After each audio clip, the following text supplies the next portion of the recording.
Շնորհակալություն, սիրելի հայրենակիցներ, հարգելի գործընկերներ։ Ես այսօր ուզում եմ խոսել ստից։ Սուտը դարձել է քաղաքացիական պայմանագրի եւ նրանց ղեկավարի քարոզարշավի շարժիչ ուժը։ Իրենց քարոզարշավը վերածվել է ստի մարաթոնի։ Պետք է ասեմ, որ ուրախ ավտոբուսի ներկայացուցիչների այդ գովազդային հոլովակներից հիմնականը նա է, որ անընդհատ խոսում են, որ դպրոցաշինությամբ են զբաղվում երկրում եւ դպրոցներ են կառուցել։ Հարգելի գործընկերներ, ուզում եմ ձեր ուշադրությունը հրավիրել հետեւյալ թվերին։ Իրենք իրենց նախորդ նախընտրական խոստումների մեջ ասել էին, որ Հայաստանում պետք է կառուցեն 300 դպրոց։ Սեպտեմբերից Հայաստանում փակվելու է 230 դպրոց, դրանցից հիմնականը սահմանամերձ դպրոցներ են,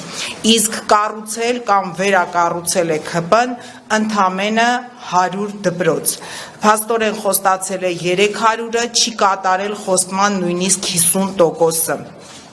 Իսկ դպրոցներ փակել չէր խոստացել, բայց խոստացել է։ Եվ այսօր մենք տեսնում ենք, որ Գետքում, Մեղրաշատում, Ահնիձորում եւ շատ այլ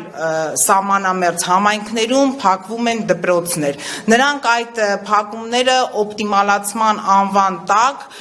մեզ մատուցում են, մեր հայրենակիցներին եւ ասում են, որ օպտիմալացում է եւ դպրոցներ չեն փակվում։ Բայց ուզում եմ հիշեցնեմ, որ նույն ձևով համոզում էին, որ չեն տալու Արցախը եւ հակառակը 100 տուն պիտի կառուցեն, դպրոցներ պետք է կառուցեն Արցախում, այսօր Արցախը դատարկ է։ Համոզում են, որ 300,000 ադրբեջանցի չի գալու Հայաստան, բայց այսօր դատարկվում են նաեւ Հայաստանի սահմանամերձ գյուղերը, որովհետեւ կարծում եմ կհամաձայնեք, որ ինչպես Հրանտ Մաթեոսյանն էր ասում, գյուղի դպրոցը գյուղի վերջին լույսն է, եւ եթե գյուղում փակվում է դպրոցը, ստացվում է, որ այդ գյուղի վերջին լույսը մարում է։ Պետք է ասեմ նաև, որ մենք պարզ պիտի գիտակցենք, որ սահմանամերձ դպրոցները միայն ակադեմիական կրթության հարց չեն լուծում մեր երկրում։ Սահմանամերձ դպրոցները դրանք այն էր, որ երիտասարդ ընտանիքները հանուն այդ դպրոցի մնում էին ապրելու գյուղում, որպեսզի իրենց երեխաները սովորեն այդ դպրոցում։ Այսինքն, ստեղ բացի ակադեմիական կրթությունից,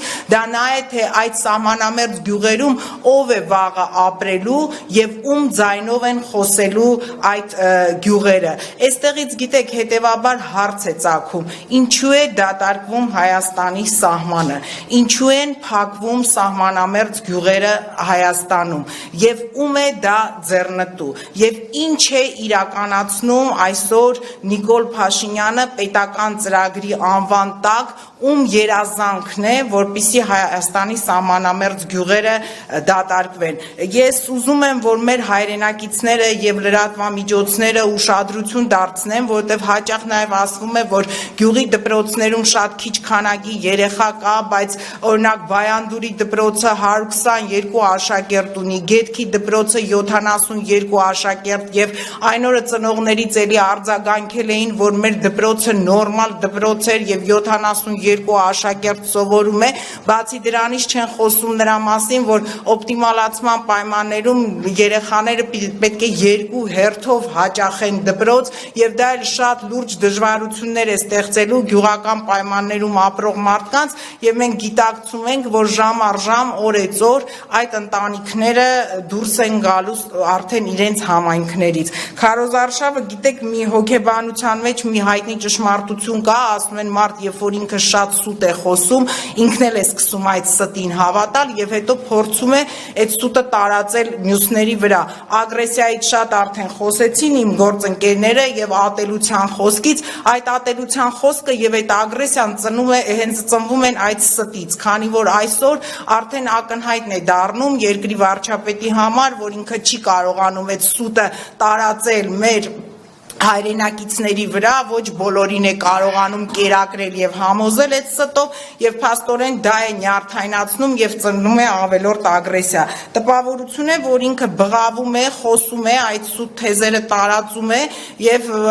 ուզում է ասել, թե ով ինձանից ավելի լավ սուտ կխոսի, թագավորությանս կեսը կտամ նրան, սուտ խոսացողներ չկան բացի իրենցից, բայց նաեւ ուզում եմ մեր հայրենակիցներին ասել, որ այդ ստի ճանապարհին եւ այդ ստի մարաթոնին ընդհանում, գնալով մեր թագավորությունը ավելի փոքրանում է, կրճատվում է, չկա Արցախը, կդատարկվեն սահմանամերձ գյուղերը եւ խնդրում եմ, որ մենք բոլորս հասկանանք եւ մեր ուշադրությունը սևեռենք նաեւ սրա վրա, քանի որ